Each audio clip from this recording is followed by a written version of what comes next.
जो मैथ्स है उसके 21 इंपॉर्टेंट क्वेश्चन अपन ने पढ़े थे।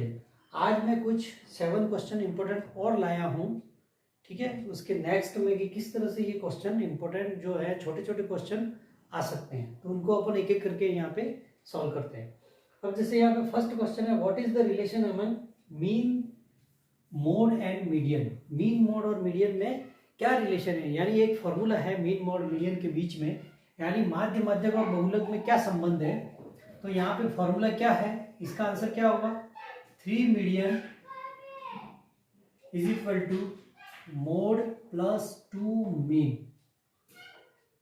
ठीक है, एक ये फॉर्मूला है, यानी 3 into median is equal to mode plus 2 into mean, यानी 3 माध्यक इज इक्वल टू मोड यानी बहुलक प्लस 2 माध्य। तो ये इनके बीच में एक संबंध है।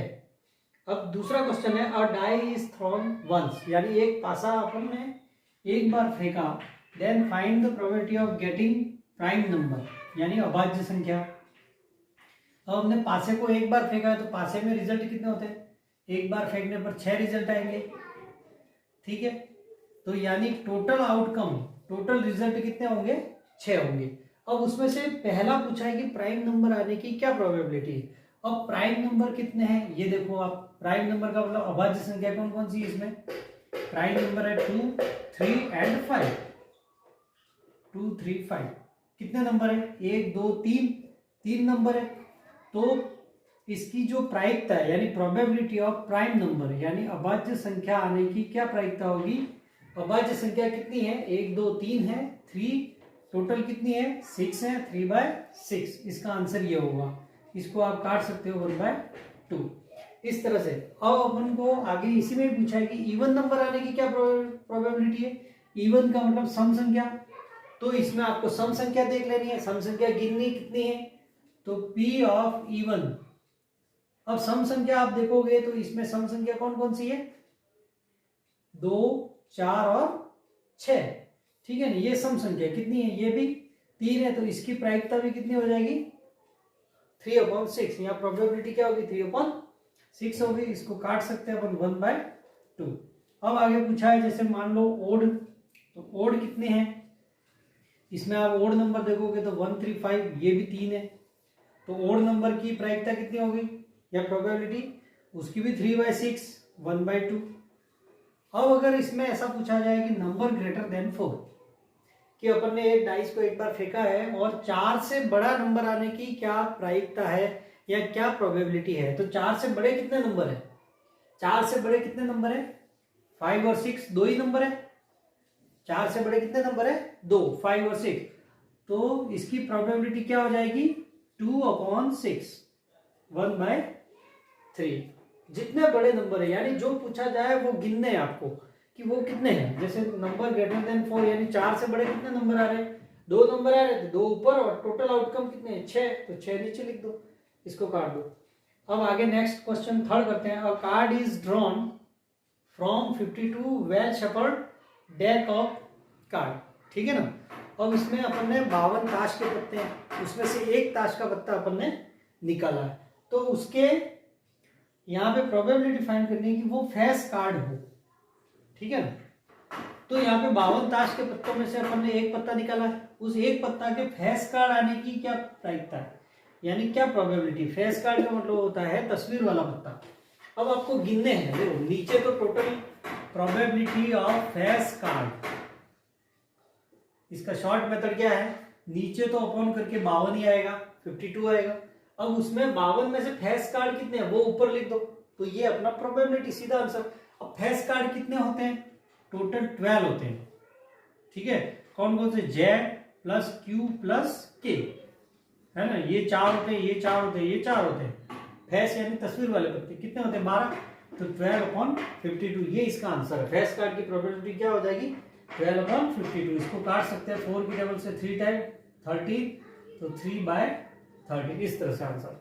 अब यहाँ पे पूछा जाए स्पेड, स्पेड का मतलब क्या होता है, हुकुम वाला पत्ता, ठीक है ना। स्पेड के कितने होते हैं, 13 कार्ड होते हैं, तो प्रोबेबिलिटी ऑफ स्पेड, हुकुम का पत्ता 13 कार्ड होते हैं और टोटल 52 होते हैं, तो ये प्रोबेबिलिटी हो गई। इसको 1/4 काट सकते हैं। अब आगे पूछा है एस, यानी इक्के कितने होते हैं, इक्के कितने होते हैं, 4 होते हैं, तो 4/52। नीचे तो अपॉन करके 52 ही लिखना है आपको। अब जो पूछा है, जैसे s पूछा है तो s कितने हैं वो ऊपर लिख देने, s कितने आ रहे हैं वो 4, तो 4/52, इसको काट सकते हो आप 1/30। अब जैसे क्वीन ऑफ डायमंड, अब क्वीन जो है वो 4 होती है, चारों अलग अलग तरह की होती है, स्पेड की होती है, क्लब की होती है, डायमंड की होती है और हार्ट की होती है। तो यहाँ पे क्वीन ऑफ डायमंड, डायमंड की क्वीन एक ही होती है, तो probability of queen of diamond, Rani diamond, ठीक है ना, 1 होती है, तो 1/52 इसका आंसर हो जाएगा। नेक्स्ट क्वेश्चन अपन देखते हैं कि if P is equal to 0.05 then PE naught. अब E नहीं, PE की प्रायिकता दे रखी है, प्रोबेबिलिटी दे रखी है, हमें E नॉट निकालनी है। तो यहाँ पे P ऑफ E नॉट बराबर एक फॉर्मूला होता है 1 माइनस PE कर दो सीधा, तो यहाँ पे 1 माइनस PE कितना है 0.05। अब इसको माइनस कैसे करना है, देखो 1 में से -1 को 0.00 लिखेंगे, उसके नीचे ये लिखना है 0.05, यहाँ पे 0, इस तरह से यहाँ माइनस करो तो ये यहाँ से कैरी करेगा, ये 10, ये 9 और ये 0, 10 - 5 5, 9.0, तो इसका आंसर क्या हो गया 0.95, ठीक है, ये इसका आंसर हो गया।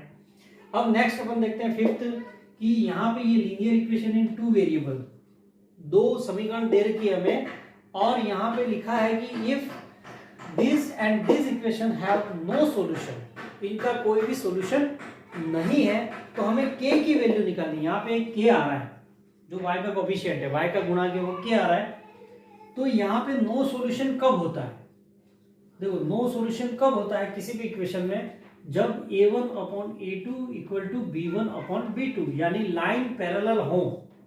अगर पैरेलल लाइन होंगी वो काटेंगी ही नहीं, इंटरसेक्ट नहीं करेंगी, इसका मतलब सॉल्यूशन भी नहीं निकलेगा। तो यहाँ पे ये फॉर्मूला लगाना है। अब a1/a2 b1/b2 की वैल्यू कहाँ से रखेंगे, तो वो दोनों इक्वेशन आपको लिखनी है पहले। जैसे पहली equation 2x 3y = 8, second equation है x + ky = 5। अब यहाँ पे ये a है और ये b है, तो ये a1 हो गया, ये b1 हो गया, ठीक है। अब यहाँ x का कोफिशिएंट कुछ भी नहीं है तो 1, तो ये a है, ये b है, लेकिन ये a2 और ये b2 ले लेंगे क्योंकि सेकंड इक्वेशन में से, तो यहाँ a2 b2 कर दो, और यहाँ a और b यही है, लेकिन ये पहली इक्वेशन में थे a1 b1 कर दो, यहाँ पे a1 b1, यहाँ a2 b2। अब इस फॉर्मूले में वैल्यू रखो, देखो ये a1 हो गया और ये a2 हो गया, तो a1/a2 यानी 2/1 = b1/b2, ठीक है, तो 3/k।